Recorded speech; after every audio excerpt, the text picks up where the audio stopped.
won't change up that much. Azir's been pretty popular too.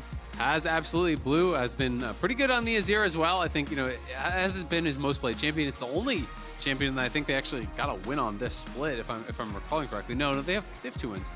So we'll see how he's going to be able to perform, but has had some big moments on it for sure. Well, what's FlyQuest going to answer with? Let's see. Come on, give me something spicy here, FlyQuest. I mean, toucouille has been playing really, really well, but he's not really like super spicy. I mean, I do think that the Talia yesterday was pretty cool. Ahri is much more aggressive, and generally when you see Ahri come through, a team is going to draft something more mid-gamey than like full scale. Right. So I'm already kind of interested in seeing what FlyQuest will actually pair with this. Vi would be very aggressive. If you want to go Vi Ahri, you are really looking for pretty heavily playing towards a pick comp, for looking to dive deep. It is one of those things that you can get guaranteed access in onto the Azir. Viego, though, of course, much more middle of the road, more standard. We get so many Viegos in competitive play around the world because it is a pretty good farmer. It scales well, it skirmishes well. Kind of works with everything. Yeah, he's just kind of all around pretty strong. He's one of those champions that I feel like it's sort of like Gnar in top lane or Orianna in mid lane. He works in a lot of different compositions, works in a lot of different situations. He can play early, he can scale. He's just sort of, he's always there. All right, back on the other side though, does Dig want to go full send on this scaling attitude? Well, the Aphelios locked in says, yeah, buddy. Absolutely, and now we have to see, are they going to actually match jungle picks here? Are they going to draft full bot lane and try to have that sort of a discrepancy? Going to be interesting to see also, Gamsu has mostly been playing just kind of weak side, playing more of those scaling picks, trying to survive on his own. Has had a pretty diverse set of champions that he's willing to play, Shyvana, Mord, he's done some AP Gragas, and then a lot of the staples, like I said, 20, the GP, the Gnar. Lee Sin coming through here, though, for River. It's going to be interesting to watch. River, of course, has not yet played Lee Sin this split. Did he play it last split is actually what I'm curious about now. I'm trying to remember if he played it last split. Career-wise, it's actually his most played, but throughout all of this year, he did play it actually 5 times in spring and did not get a win on it. So a little bit rough, but pretty much honestly, almost all their wins were just from Jarvan. They were really dominating on that pick. River had some incredible early games. 9 games played across this year on the Jarvan. Almost 78% win rate is pretty crazy. Yeah, and then you're looking down, like second most played is Lee Sin, 0-5. Third most played, is the Xin Zhao, 1-4. Dignitas obviously has not been picking up very many wins. We'll see if they can try to do some work to right the ship here, but FlyQuest has been really strong, I think, and does feel like they're one of those teams that's kind of in the middle of the pack, but is trending upward. Yep. And I like the fact that we also have mirrored roles here for the first half of the draft. It's AD carries, neither AD having their support picked with them here in this first half, and then junglers and mid laners. So the support pool being targeted by Dig here, getting rid of that Nautilus. Gangplank banned out by FlyQuest, trying to hit the top lane pool a little bit. Does Dig want to double down on supports here? Looks like... What? All right, I don't know. Yeah. Oh, no, wait. I was expecting Dignitas ban second. I'm trolling. Okay. The what is to me. I was watching myself. I was confused what you were confused about. I'm 100% trolling. My brain is... Top lane tanks are banned out, my brain is still in the Aatrox play from last game. I'm sorry. That was my fault. I'll own that one. That's totally cool. Ornn banned out, Sejuani banned out, so a couple of big meatballs playable in the top lane. So both teams trying to get rid of those front lines as Tahm Kench locked in for FlyQuest. Okay. I was thinking FlyQuest was going to go more mid-game, as I said, when the Ahri came through, but it does feel like they're pairing up with a lot of kind of more defensive picks, more scaling picks here. The Jinx plus the DK coming through. Zillion would be really interesting, but he's kind of just hovering everything, so I'm not going to get too baited. Just bouncing around. But, I mean, FlyQuest, as crazy as it is, if they win this game, they're tied for third. Yeah. Right? And we're getting pretty far into the split. We're past the halfway point now. And they are really, climbing towards the top. Cloud 9, it seemed like after they got their full roster, we're going to kind of just skyrocket up towards the top. That has stalled out a little bit. Liquid has taken some losses here as well. So they're 7-4. They're only 1 game up on FlyQuest. That would put them 1 game behind 100 Thieves, 2 games behind first if they can actually win here today. So would be a really big one for FlyQuest. It is going to be Braum support there for Biofrost, and it will be the Gragas top for Gamsu. Kind of expecting it to be the first strike AP build that we've been seeing a lot of. Okay. That seems to be the most popular thing these days by far. And and we're just looking for a top lane answer now.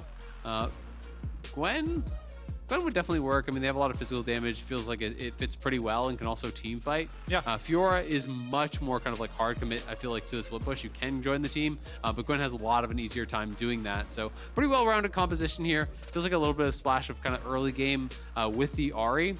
So I'm just kind of curious how that's going to fit in for FlyQuest, because it does feel like if you're just going to play to scale, then you shouldn't have picked Ahri, right? You should have just gone for like an Orianna or something, you know, kind of more full late game. Yeah. But I'm interested to see if they're going to use this as a PowerPoint early to try to create some action, right? Try to utilize toucouille here alongside Jose and try to create some skirmishes, create some action to really get value out of that. Because if you're just going to trade farm against blue, then the Azir is going to get a lot more than toucouille's Ahri. And that's what I'm thinking it is, because toucouille has been one of those big important parts for FlyQuest in getting the wins that they have and making these things happen. So I feel like, hey, if you just have everybody scaling up, you're leaving too much to chance, right? You're not giving yourself enough opportunity to really define the game. Having toucouille on a champion like Ahri, that once she has the Everfrost is just adept at making plays and finding picks, set that up. Make it so then, okay, now we do have the time to scale for Gwen. We do have the time to scale for Jinx. I hope that we get to see that level of aggression. Absolutely, and I agree with you. I do think it can make sense. You don't have to go like so. Will be an interesting one. We'll see what FlyQuest is going to be able to get done here against Dig, who's searching for some of those wins, trying to keep up towards the bottom of the table. For FlyQuest looking to reach for the top here, looking to move into a two-way tie for third with Team Liquid here, if they are able to pick up that win. Already tied right now with a number of teams. You know, Cloud9, they're tied with CLG as well, you know, at 6 wins. So if they lose, it's a 3-way tie for fourth. It's a pretty good record, pretty good split so far for FlyQuest, but despite the fact that the overall state of the two teams is pretty different, Dig being towards the bottom, FlyQuest being towards the top, both of these top laners have not had remarkable performances yet. Gamsu and Philip both just been kind of, hey, they're playing top for their team, but they're not really defining anything. So looking at them playing these champs like the Gwen, like the First Strike Gragas, I want to see somebody flex muscles a little bit here. I want to see one of these top laners show us what they got. Yeah, absolutely. They get along. They have a similar vibe to the rest of the team. Yeah, it's something that can be really easily overlooked, but is super important, because a lot of times when you see a super team and it doesn't work out, there's a reason for it. It's because the players aren't getting along. They're all used to kind of being the boss of the team.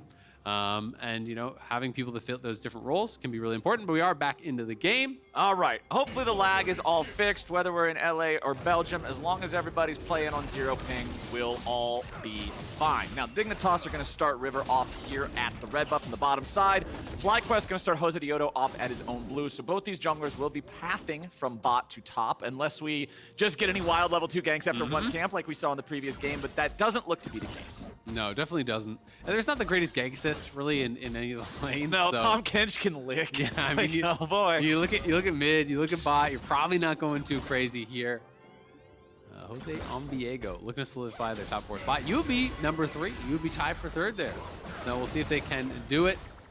Some Dignitas fans cheering them on. Push almost always feels like going to go to Jinx in these types of matchups. Having the additional range, having the AoE with the rocket form here. We'll see if toucouille can actually hold the wave. A lot of the time, you know, the Azir can get the push in these types of lanes, but it's often like the Azir is fighting the wave and the Ahri is fighting the Azir, and you're kind of trying to, you know, get control through that. Blue going a little bit more lane focus here with the Comet, so he's just looking to have those quick Q poke trades and trying to stay away from toucouille, who wants to have a little bit more of an extended trade, you know, utilize the WQ combo, get an auto in there, proc the electrocute very quickly, and have a little bit more of that extended multi-hit trade. And as we're taking a look at all 3 lane states here, you can see that it is FlyQuest getting the push in mid lane. Oh, it's almost getting 4. The push Get the jungler jungler in there too. Yeah, we got JoseDeodo clearing out the chicken camp. Nicely done, nicely done. All right, but again, nothing too crazy happening right now. FlyQuest just trying to get that control there in the lanes, achieving that in 2 out of 3 lanes, top really being that only one where Dignitas still has more minions left. Yep, but Gamsu is in a bit of trouble, right? He's low on health, he's low on mana, and he needs to actually reset that wave. And they know junglers are pathing bot towards top, so that is an awkward spot. You know, when you are a top laner and you're getting around gank time, you know, gank clock is right past 3 minutes generally, so Gamsu gonna have to be careful. Of course, Gragas does have really good sustain in the kit, but he still needs to be able to actually get this pushed in, reset that wave. And if he doesn't, there's potential for Philip to maybe hold a bit of a freeze here, and that's gonna be pretty awkward for Gamsu. And you saw the consequence of Gamsu being out of mana and Blue not having control over his lane there, while the two junglers were both in the top side river looking at that Scuttle Crab spawn, it was JoseDeodo that was confident to just kill it, take it, smite it as soon as it spawns. Whereas if River tried to contest that, okay, Ahri and Gwen are going to come over and affect this fight much more. Yeah, absolutely. And Jose, they know that he's going to be doing top scuttle. They know he would be up towards his Krugs. So Gamsu now going to have to back off. There's enough minions there that you're going to deny a lot. You know, when this next wave comes in here from Dignitas' side, that's going to deny pretty much the entire wave from FlyQuest. So, you know, Gamsu is going to have to base, TP back, try to unfreeze that wave. But we know Lee Sin is bot side. He's recalling on Krugs right now. So very likely River would have to path straight towards top, try to cover this. You can unfreeze it by yourself, but you're kind of just flipping a coin on if the jungler's going to wait around, right? Because if the jungler waits around and you try to unfreeze it by yourself, then you just die, and your game is actually over because they pushed in the wave, you have no TP, and then you just want ult. It's the worst feeling of top lane. You're in the long lane, you use the resource to try to alleviate that massive hike back, and you just get beat up anyway. It's when you TP back and die immediately as top laner, there's no worse feeling. Like, if the other top laner is competent, your game is done. You just hope your team carries you at that point because you're so down at XP, you're so down in gold. There's just like, there's no getting out of that situation. But we are back into the game here in just a second. It looks like there was a quick little audio issue, but they have solved it. Nice. So we are unpausing. Thankfully, he has that ward. Did the ward expire before Jose left? Does he actually know? I can't see if the ward is there. Okay, the ward expired. So he just has to guess that that Jose did leave. There's a high chance, of course, that Jose left and that he's going to be going down to his Braum.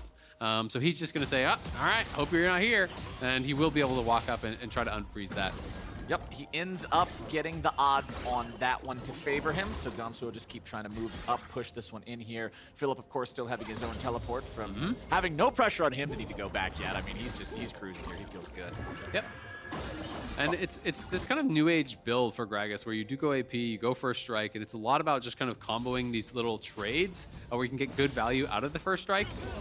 You know, you hit them with a combo like body slam them, hit him with the Q, hit him with the W, try to get all that little burst damage out in that window where it is the first strike amp. That can be very valuable late game just for a damage amp. Like, it scales very well. But in lane, especially in these melee matchups, if you can avoid them poking off first strike, you can actually farm a couple hundred gold oftentimes in lane, which is really, really valuable. But thus far, Philip has been doing a pretty good job of actually poking it off every time it's up. He's been using the skip and slash, the E to actually dash away and avoid those Qs, then get back in and actually poke it off with the Q.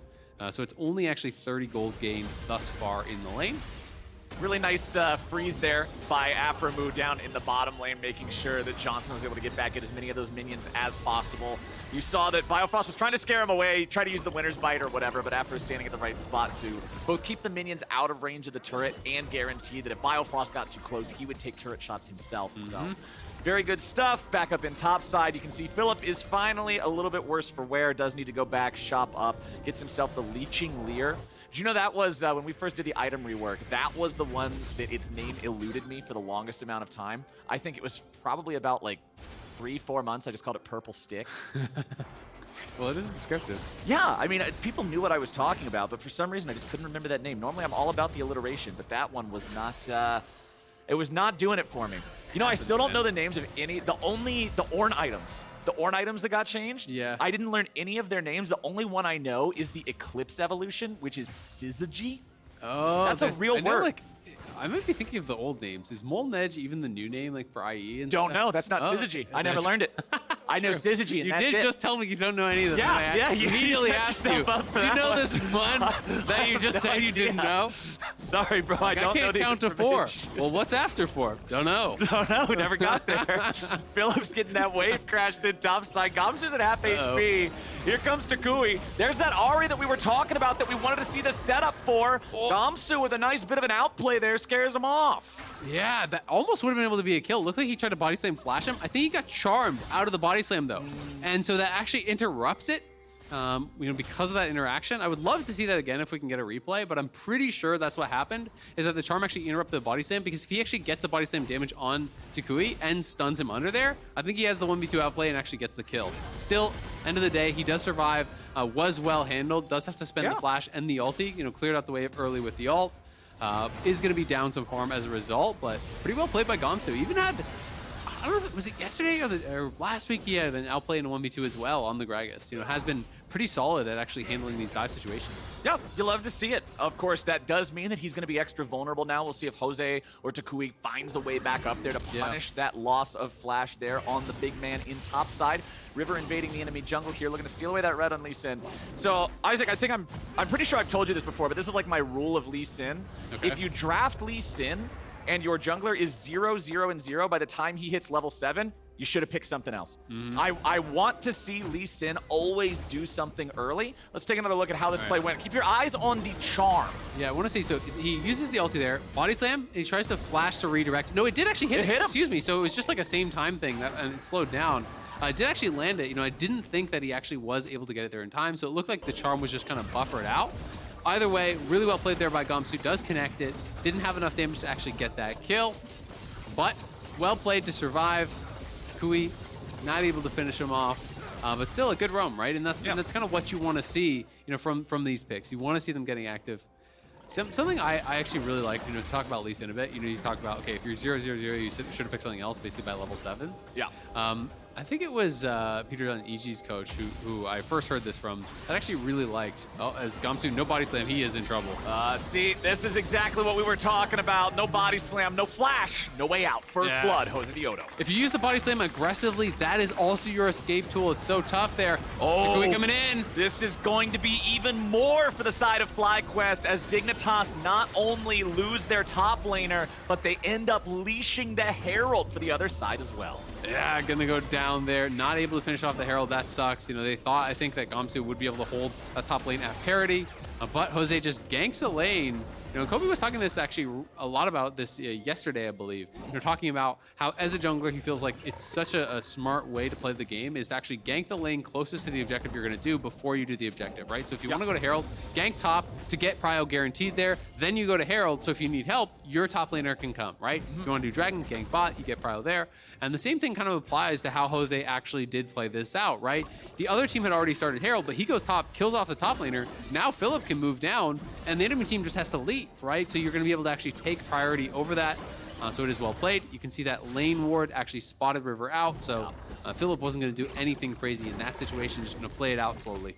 So before that fight broke out, you were talking about Lee Sin and Peter Dunn. I really want to hear what the rest of that point was. So I actually really like the way that he described this. And the way that he described Lee Sin is that Lee Sin doesn't actually scale with game time or items. Lee Sin scales with skill, right? And I actually truly believe that because it's like people talk so much about Lee Sin being an early game champion. And I think that's true for most players, right? Even at the pro level. But there are those exceptions to the rule where if you're truly amazing, we're going to have to interrupt that again. Oh, toucouille getting kicked. Oh no! Missed the Q! toucouille still has no ulti. They still might be able to catch him here. He's running back towards control wards. He's got no help coming. He's heading towards the Dignitas base. Nice charm there onto the Lee Sin. Blue's going to come over the wall. That makes sure that he gets damage in time, so no execution is a possibility. toucouille is still going to die for this. River does pick it up. But look at mid. But it took a lot of extra time, and that just means JoseDeodo can shove in this wave. He'll grab the first plate with just his auto attacks. The next, he doesn't stick around long enough to grab the entirety of that third plate. So they'll only get the 2. Still a good play for Dig, you know, going to be able to get that kill. Jose waiting around. You don't want this, Jose. That was a little bit dicey. But yeah, I mean, it's the idea that, like, if you are a supreme level Lee Sin player, you don't actually have a fall-off point, right? Like, you don't have a point where you're no longer useful in the game. You'll always navigate and find that kick angle. Exactly. Because if you can find that, you know, Lee Sin is such an X-Factor champion and has such a high ceiling that it's like there's always a way, if you can figure it out, to be able to use someone to ferry with a Q, create extraditions with the ward hop, kick flash, find that. And if you can find that, like, you are sometimes the most valuable champion in the game if you can make that happen. So I always thought that was a really kind of clever way to talk about it. Because whilst, you know, generally conventional wisdom says Lee follows off pretty hard, and if you can't find those angles, you do. But there's always the opportunity to make those plays happen. Yeah, I like that description. Good stuff, Peter Dunn. Hell yeah. Yeah. But let's take a look back here at the top side. You can see those waves staying pretty much dead even between these two, 105 to 106 CS. There's that first plate in the top lane. Gamsu going to acquire that one. toucouille's back on the map. throws out the charm, not finding blue with that one as JoseDeodo moves into the enemy jungle. Bottom lane for Dig is very far pushed up, but seeing toucouille and JoseDeodo contesting this territory in the enemy jungle should let Spawn and Biofrost know that they would have to be careful about some sort of an approach from the Viego or the Ahri as the mid wave gets shoved in again. 12.5 minutes into the game, Azael, and the gold just dead even between the teams. Dig's doing a good job staying even with FlyQuest. Yeah, they absolutely are, and thus far, at least, the Ahri has not really paid dividends, right? The Ahri has been fine. It's not like toucouille's having a bad game. You know, he did make one roam towards topside that didn't pan out, then got killed off once. But the Azir is going to have a lot of value. You know, Bwipo talked a lot about the kind of 3-item spike for Azir, so there's definitely still time for Ahri to really be effective in these games. And you do always have that X factor of the charm. If you can really nail one on one of these carries, you can turn things around, but it's going to be pretty difficult for the Ahri to actually fight through champions like the Braum, which really does a good job of actually rejecting a lot of those aggressive plays. So we'll see how FlyQuest can do here. The first dragon was taken very, very late, so could march towards Soul here if they can grab the second dragon, but there's so little pressure of a Soul coming through that Dignitas is not really going to feel the heat for a long time. Yeah, the lateness of that first dragon is pretty much second dragon timer in a lot of other games, right? Like, we're not going to see this next one up until 16, almost 17 minutes into the game. So 5 minutes is a very long time in a game of League of Legends. It gives you so much more opportunity to hit those spikes, get to those places that you want to be, especially on these champions like the Azir, like the Aphelios, where 3 items really is the name of the game. Mythics coming online across the board for pretty much everybody, and nothing's really too much of a surprise. Aphelios loving the Gale Force for the extra mobility. It gives him Jinx just going for the Kraken Slayer, pure DPS option. And, I mean, you're talking about toucouille and how the Ahri hasn't really resulted in a whole lot of playmaking just yet. FlyQuest will always still have that Jinx win con in their back pocket if she manages to hit 6 items and become the main character of the hit show Arcane and just absolutely turn the game into her own highlight reel. Well, then you still got some problems. JoseDeodo might just have some problems of his own here. FlyQuest jungler trying to get out as Philip tries to cover his escape, but Gamsu is in, and that's a kill for Dig. Super Mega Death Rocket not finding the mark. toucouille can't get over there in time to find anything in return either. Nicely done from Dignitas. Yeah, well defended by Dignitas, but I'm going to be honest, FlyQuest had no business going for that play. Nope. toucouille is mid. You know that Gamsu can come down. You see the other two. At best, Gamsu goes AFK and it's 2v2, but of course he's going to actually roam, right? So it is going to be a 3v2 if toucouille isn't there. They're posturing very aggressively without vision on the buff, so he couldn't even go for any sort of a smite steal. End up costing him Ghost, ult, and you're going to lose probably a decent bit of damage on that top lane tower, plus at least a full wave. So, you know, throwing away quite a bit there from a play that they were opting into, trying to take away that blue buff is pretty low value. And you were talking about the stakes of this game at the start, talking about how FlyQuest could be tied for third. The early game, I generally consider early game all the way up to 14 minutes. Once the turret plates are gone, I say, okay, we're firmly in mid game now. So we decided on evening. We've decided on early. All right, look, man, we're talking times, all right? We're talking times, and I'm just saying this does not look like the early game of a third place team so far. FlyQuest has not done what I've wanted to see them do. A little bit of damage over the wall there on the blue, but toucouille cannot find anything more. Johnsun and Aphromoo making their way into the mid lane now. Biofrost and River can just back it up. No real threats on either side just yet. Top laners still separated from the rest of the squads, but it's Philip who has started up the second Herald of the game. Remember, they did use that first one in mid. They only managed to grab the 2 plates off of it, so the minimum expectation. Philip doing a good job there. Gwen is immune, and if she wasn't, she would have been dead. Absolutely, but now he has no W for this fight, right? Without that, it's very difficult for Gwen to actually re-enter the fight, and he doesn't quite have his ulti. No, his ulti is back up. He has no Ghost, though. Looks like it's going to be a flip for this. Here we go. The Herald's going to go down. Dignitas grabbing that one. Oh, the Everfrost! With a 3-man Everfrost, but JoseDeodo's only got 200 HP left. Philip tries to fight. The damage comes through, and FlyQuest just bury him. River tries to pick somebody up, but he can't quite find the cues. The Spectral Maw is coming in. The tongue is going out, and the ace for FlyQuest. A clean ace from FlyQuest. toucouille, I'm sorry for ever doubting the Ahri. The 3-man Everfrost there. Everyone's so low, and then he flashes in, gets the triple kill, gets the resets. FlyQuest clean up. And just like that, the gold swing is enormous. We can watch it one more time. The angle here from toucouille in the bottom of your screen was so good. Sidesteps the Aphelios sniper Q there. Then as they group up, goes in, hits the Everfrost on 3. It's a two-man route and it's a slow on to spawn. Ults back out. And Philip has a really nice flank angle here, hitting so many people with the ulti. Then as they're trying to actually slink away to safety, the Q through all 3, 1 spell, 3 kills. That's value right there, Flowers. And on the other side, Jose sidestepping the Sonic Wave from River. No way out as the stun from Afro sets up the finish there from Jose. It's a clean ace from FlyQuest. And really, toucouille took over that fight. Him and Philip deserve so much credit. I mean, Philip on the flank, without even his W, got so much damage down, but that Everfrost set so much up, and toucouille able to really punish there. Yeah, those two, the biggest factors in that fight. I also want to give some praises over to Aphromoo, who made sure that he used the Devour on Philip after he came in with the big Q to guarantee that there was no counter kill from the side of Dig, and also was there to set up with the stun and guarantee that JoseDeodo would grab that kill without losing his own life when they mopped up River as the last part of the ace. Everybody on FlyQuest working together there, working together well there for that one. And now they are fully in control. I said the early game didn't live up to my expectations, but the mid game is doing work for the FlyQuest boys. FlyQuest heard us talking shit. Yep, and they said, you guys better sit down. As now they've got the 6-2 lead. They got the second Drake while we were watching the replay of the fight, so they still got that stacking going for them. It is still pretty late overall. Third Drake not going to be around till about 22 minutes into the game, but this is now FlyQuest's game. They're in control. I want to see them push this lead. Move into enemy territory. You can see the jungle of Dignitas is pretty dark for either side. There's spooky. not a lot of vision being placed around there. It is a little bit more difficult for FlyQuest to move up because they only have the one turret this game. Both of those side lane tier 1s are still up, which makes it a bit riskier to invade the enemy territory. Yep, absolutely. But FlyQuest feeling pretty confident at this point, right? They have their 2 items on their mid laner here already. toucouille, much faster than Blue too. That after that last fight got such a big injection of gold here. Is going more that utility style build.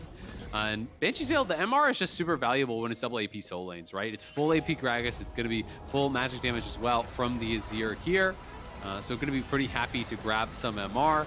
Wouldn't be shocked to see Johnsun go for a little bit of MR later on, but because you have Tahm Kench in your pocket, you generally want to build pretty aggressive just kind of exactly. Just trust in the team. Trust that Afro is going to be able to keep you safe. He's likely going towards Locket. He is your third summoner spell there, so you don't necessarily need to go for a Hex Shrink or anything like that just yet. And hey, second item now completed for Johnsun on the Jinx. Observers, could we switch to the gold count really quick, please? I want to see how close Spawn is to that one. So 1,500 gold in pocket. He's about 600 gold behind the Jinx overall. Not quite there. And for both of these carries, that 3-item spike, that LDR or Infinity Edge, depending on how many tanks or squishies you're going to be hitting, that's huge. Yeah, absolutely. And I don't think there's any reason for Johnsun to go LDR this game. It should just be straight to IE. It's AP Gragas. There's no armor at all built up whatsoever, except on Biofrost just now. So even Lee has Mercury treads. There's no plated steel caps or anything. Exactly. So I really think it should just be a rush towards IE. On the other side, Spawn, you're not expecting that much need for it either here, because looking across, really, maybe Viego is going to build like some 3rd-item armor, or maybe he'll go towards Death Dance or whatever, things like that. Yeah. But it's really just going to be Afro building up much of any. So I think both of them should be rushing towards a 3rd-item IE and not really going for the pit stop because we don't have any true tanks. So for now, FlyQuest just looking to push us towards Soul Point. It's going to be about whether or not Dig really is willing to actually contest here. And Jose just being annoying on the recall, just trying to stop this reset here from River over and over again as they push in their waves, try to take away this camp. He knows he has that delayed reset, so he's going to be able to grab that away and just try to maintain control in this area. They have all of the river control. The furthest forward wards are kind of that line that we're going to see FlyQuest move in here and try to take away. And now the Afro's out on the map, and they want to try to get a 3rd dragon here. JoseDeodo is going to move up.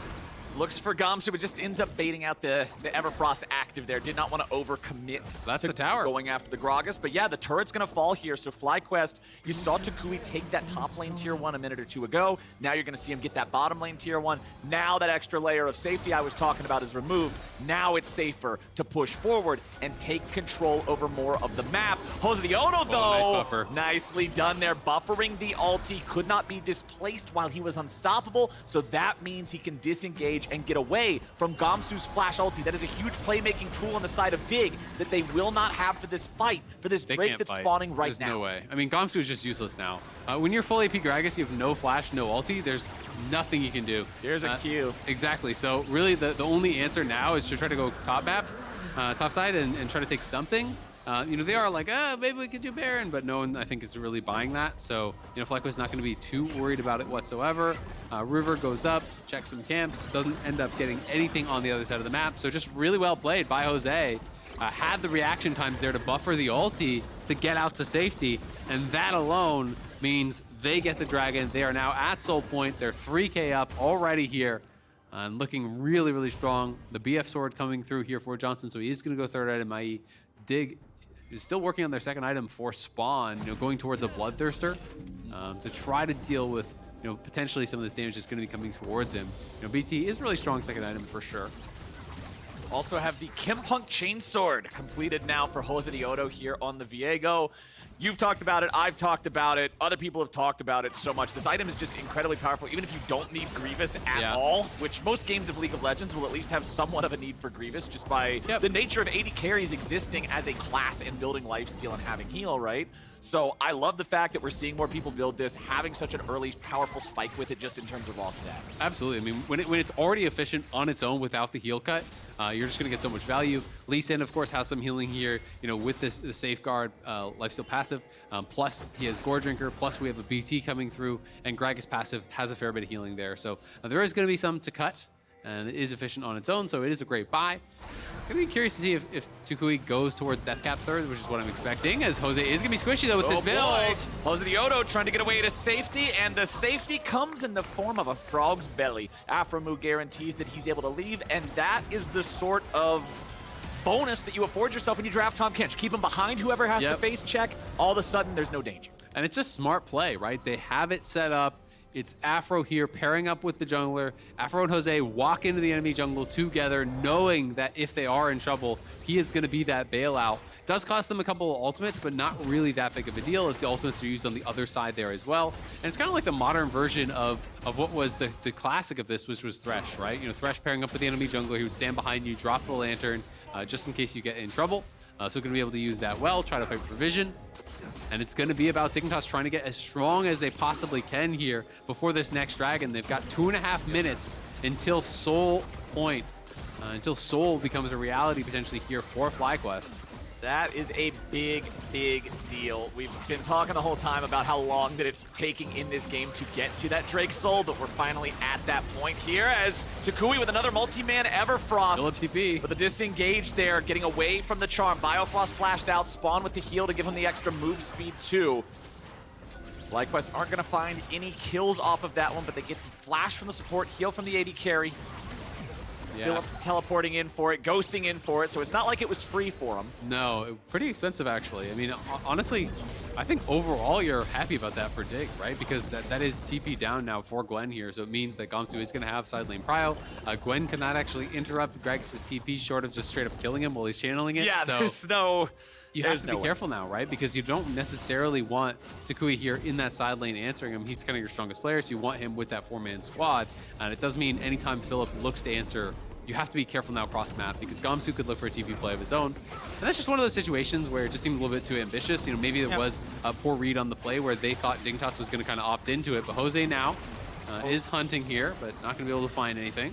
Yeah, they just slow him down as he tries to approach. Good Winter's Bite aim there from Biofrost. And even though he doesn't have a flash of his own, as long as he has an ally nearby, you can always jump to them for a little bit of extra safety. It is pro play, so I expect teammates to be able to communicate to each other. Come here so I can jump to you. We've all seen the solo queue games where Braum just clearly needs a buddy to jump to. Pinging. Just like, what are you doing? Please come here.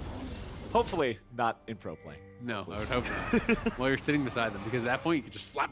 That's where you get to the point where you have the teammates that you don't get along with that you were talking about earlier. My teammate will not stand on the other side of the wall for me to jump to. Yeah. Well, 30 seconds, buddy. 30 seconds. Oh, they're on Baron. Dignitas Forget just that. going they have for Azir and Baron. Aphelios. This could be insta-dead. They are subverting the expectations here. toucouille's rotating over. Vision, Afro, Philip. Okay, FlyQuest is coming in, but are they going to get there in time? No, Dignitas. Awesome play. Reading the situation, saying everybody on FlyQuest is going to be thinking about this upcoming soul fight. We don't care. Take Baron. Yeah, well now they're going to have to care a little bit, you know, because it is a rush towards Soul, and I don't think that they can actually get on the map. They do have more immediate power, of course, but Soul is that lasting power. Yes, you do get an injection of gold as well from that Baron, but Ocean Soul is going to be tough for them to deal with. But, you know, if you feel like, hey, there's no shot we can actually contest Soul anyway, then this is a great call.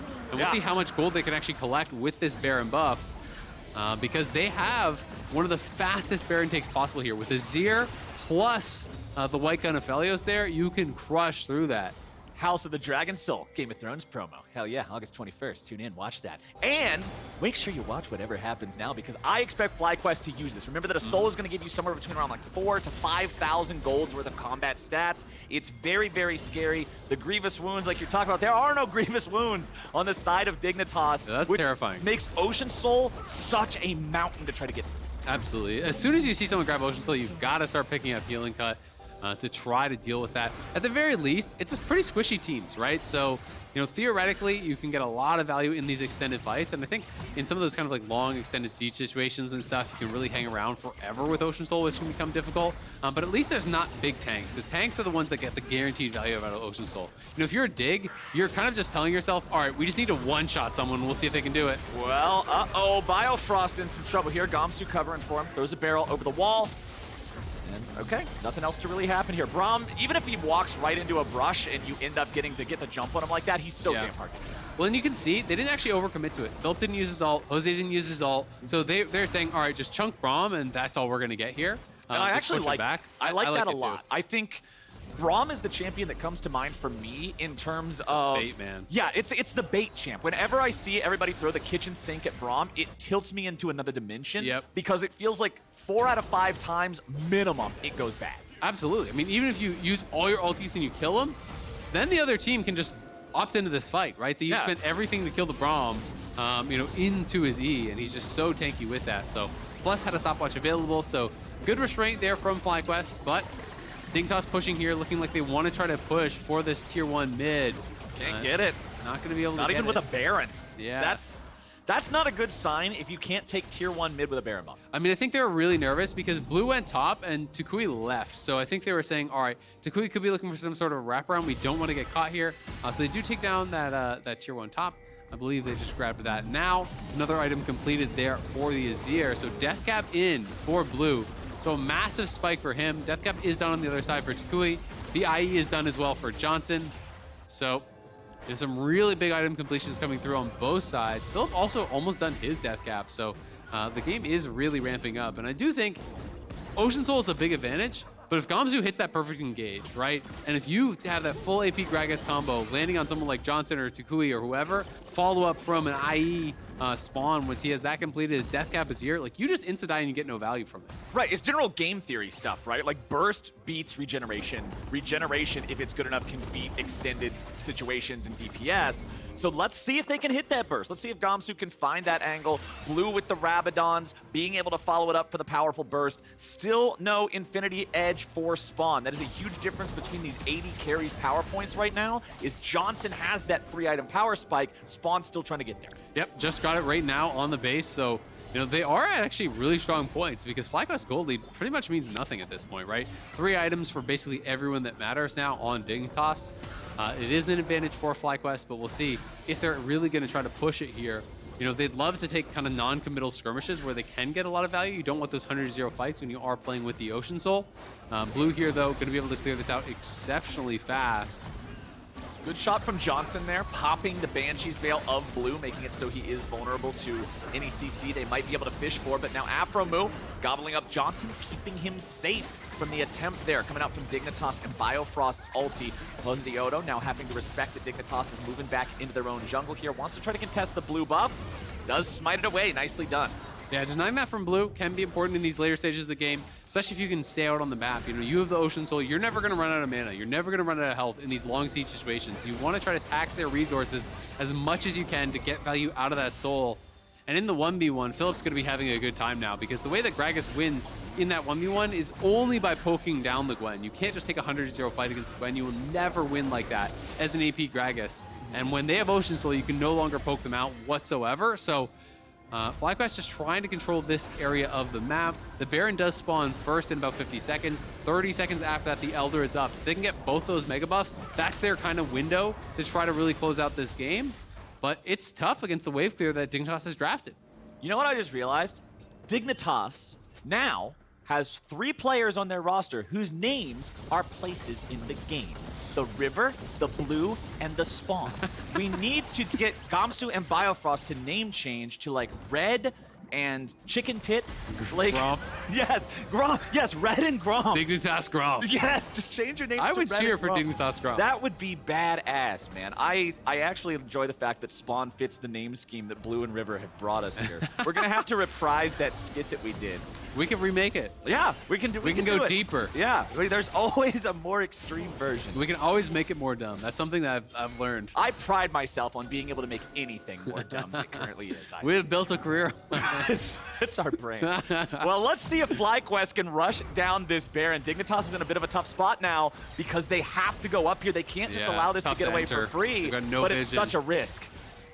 It's not actually dying that fast, though, because they are just kind of two-manning it right now. Gwen is not on it. They are going to try to get in.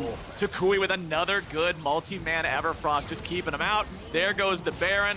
The first one went over to Dig uncontested. The second will go the way of FlyQuest, the same. But the problem is, Elder now. FlyQuest now has this Baron as the Elder has spawned. Dignitas are going to move into the bottom river, so they have priority over the area. But this fight's going to mean a lot. Aphromoo losing half HP right there. Nice poke from Dig, trying to wear him down a little bit. Thick Skin's going to regenerate about half of that. This one's going to be big. This will probably decide everything. I mean, look at toucouille and Philip. They're kind of threatening a flank. They're going together as this two-man squad. If Dignitas commits to the Dragon, we're going to see these guys look for the wraparound through here and to try to find this angle. You cannot ignore that for Dignitas, so it becomes very, very difficult. And FlyQuest can also just push mid, and they're doing that right now with Johnsun. So Johnsun pushing up mid, but he will want to get back over here and actually be ready to answer because this Elder Dragon can decide the game potentially here. It could be a flip. Elder Dragon at 5K. Here comes toucouille and Philip. River trying to get back to the rest of the team. toucouille isolated, trying to get himself back to the safety of the tier 1 turret. And he's going to do it. The Elder Dragon still aggroed now by FlyQuest, and they want to be able to burn it down, and they will. Secured by JoseDeodo as toucouille bought so much time for the rest of the team. Gwen is immune, and Philip is in there. The turrets are destroyed. Dignitas are destroyed. The Elder Dragon is blasting everybody straight to hell, and FlyQuest are the ones sending them there. Ace for nothing. Triple kill over to Johnsun. FlyQuest are gonna do it. They're gonna end the week tied for 3rd place here with Team Liquid, moving to 7-4. What a showing from FlyQuest. The flanks from Philip and toucouille making such a difference in this game.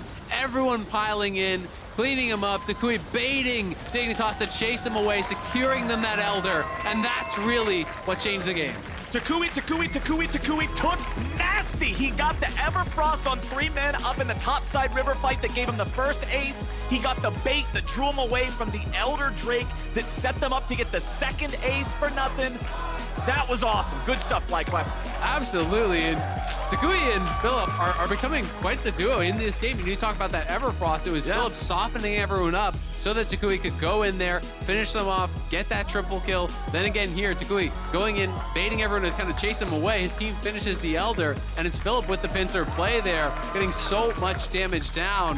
FlyQuest looking really coordinated in this one, giving up only 2 kills, only 1 tower, I believe, throughout the entire game. So, playing a really, really solid game, a near perfect game. here against Dignitas. And the state of those towers ended up being very important by the end because toucouille was able to find safety, find refuge from them looking to collapse and finish that kill because they still had a damn tier 1 turret for an Elder Drake fight to fall back to. That's not a super common occurrence. No, it's not at all. And he was actually very close to going down there, but was a smart series of plays here from FlyQuest. You know, they take the Baron. They know there's very little threat from that Baron when you have the Ocean Soul, right? You're going to be able to constantly regen. You don't have to worry about getting low there. So they take that, and then they just move all the way down over towards this Elder. Dignitas had the way in because they were the first ones to that pit. But by actually sending toucouille and Philip back behind here, toucouille goes in, creates this threat, and then just uses the 3 charges of the ulti and the flash. Everyone from Dignitas is trying to actually chase him because if they go back towards the Elder, Philip and everyone is going to crush them on this pincer.